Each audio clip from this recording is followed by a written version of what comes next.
Kapasitas Lembaga Pemasyarakatan Kelas 2A Kerobokan Bali saat ini melebihi daya tampung yang idealnya dihuni 300 narapidana. Di sisi lain, lokasi lapas saat ini sangat kontradiktif dengan sektor pariwisata, sehingga Dewan di DPRD Badung mendesak lapas Kerobokan segera direlokasi. Kenyataannya, penghuni lapas Kerobokan mencapai 1.200 orang. Begitu pula dari segi keamanan antara penghuni lapas dan petugas tampaknya tidak seimbang, sehingga keberadaan lapas tersebut berpotensi terjadinya konflik.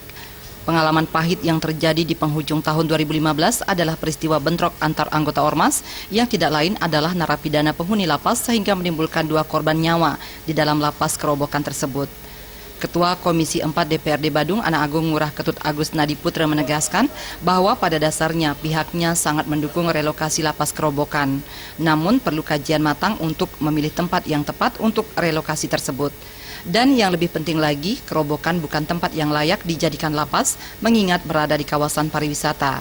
Jika nantinya terrealisasi relokasi lapas, maka lahan lapas Kerobokan kurang lebih 8 hektar ini agar dijadikan taman kota dengan pertimbangan Kerobokan berada di tengah-tengah Kabupaten Badung dan Badung selama ini belum memiliki taman kota yang pasti.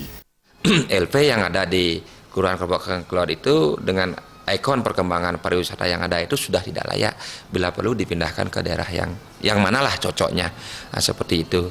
Kalau bisa nanti LP itu bisa dipindahkan, kita di tempatnya itu kan lebih elok, lebih layak kita buatkan yang namanya suatu taman kota. Kan belum ada taman kota itu kita juga bisa sebagai penarik ikon pariwisata nanti. Masyarakat juga ingin ada yang namanya untuk mengadakan ya jogging atau hiburan, kan bisa kita buatkan seperti atraksi budaya karena sebagai pendamping daripada pariwisata.